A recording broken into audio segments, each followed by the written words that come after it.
በናሽናል ኢንስቲትዩት ኦፍ ሜንታል ሄልዝ ኦርጋናይዜሽን ባወጣው ሪሰርች መሰረት ማለት ነው ስለ ሜንታል ሄልዝ ሁለት አይነት ሪሰርች ይዘው ወጥቶ ነበር። የመጀመሪያው ምንድን ነው?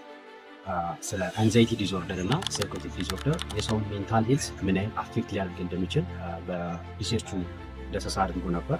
ከዛ ላይ አንደርስታንድ ያደረኩት መጀመሪያ ሜንታል ሄልዝ ማለት ነው የአንድ ሰው ቲንኪንግ፣ በአስተሳሰቡ፣ ሙዱ፣ ቢሄቨር እነዚህ ነገሮች ላይ ቼንጅ ሲያሳይ ወይም የሆነ ለውጥ ሲያሳይ ሰው በሜንታል ሄልዝ ፕሮብሌም ተጠቅቷል ተብሎ ይታመናል። እነዚህ ሊያመጡ ይችላል ተብሎ የታሰቡት ሁለቱ ናቸው። አንዛይቲ ዲስኦርደር ነው። አንዛይቲ ዲስኦርደር ማለት ነው አንዛይቲ ማለት በራሱ ስለ ወደፊት ነገር አብዝተን ስንጨነቅ ማለት ስለ ፊውቸር፣ ስለ ነገ፣ ስለማናውቀው ጊዜያቶች ሞር ኢንቴንሽናሊ ስናስብ ማለት ነው። ማለት ይሄ እንደዚህ ቢሆን ይሄ እንደዚህ ሊሆን ይችላል ብለን እርግጠኛ ስላልሆነ ነገር ስንጨነቅ ማለት ነው። ይሄ አንዛይቲ ዲስኦርደር ካውዝ ፎር ሜንታል ሄልዝ ማለት ነው።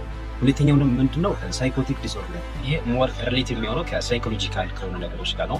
ያ ማለት ጀስተኛ ያሰብነውን ሀሳብ የሆነ ቦታ ላይ ኮንፎርም ስናደርግ ፓብሊክ ቦታ ሊሆን ይችላል ዋትኤቨር የምናደርገውን ነገሮች የሰው ፊድባክ ሳናገኝ ስንቀር ማለት የአንድ ሰው ፖርት ሊያደርግ የሚችል የሰውን ሀሳብ ሳናገኝ ስንቀር የሚፈጠር ነገር ነው ማለት ነው ሳይኮቲክ ዲስኦርደር ማለት ነው። ስለዚህ እንደዚህ ነገሮች ሲፈጠሩ ምን ማድረግ አለበት ወይም ሶሉሽኑ ምን ሊሆን ይችላል ብለው ስናስብ የመጀመሪያው ምንድነው?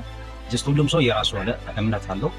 ጀስት ሪሊጂየስ ሊሆን ይችላል እና አብዛኛው 90% ያው ሪሊጂየስ ነገር ስለሚታሰብ ወደ ፈጣሪ መቅረብ አፕሮች ማድረግ ጀስት ጸሎት ሊሆን ይችላል። የተለያዩ ስፒሪቹዋል የሆነ አክቲቪቲዎችን በማድረግ ከዚህ ውስጥ መውጣት ይቻላል ማለት ነው። ባይብሊካሊ አሁን ለምሳሌ አስ ክርስቲያን ባይብሊካሊ ስታይ እንደዛ ነው። ስለ ወደፊት አብዝተን መጨነቅ እንደሚነብን መጽሐፍ ቅዱስ ስለምናገር ማለት ነው።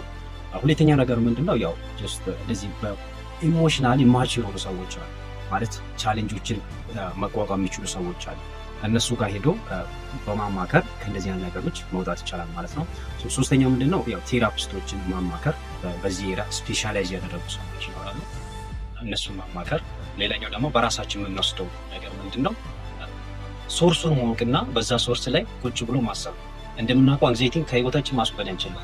በህይወት እስካለን ድረስ ከኛ ጋር የሚቆይ ነገር ስለሆነ ማለት ነው። ስለዚህ የሆነ ታይም ጋር ጠብቆ ስለሚመጣ ኮምፕሊትሊ ማስወገድ አንችልም፣ ግን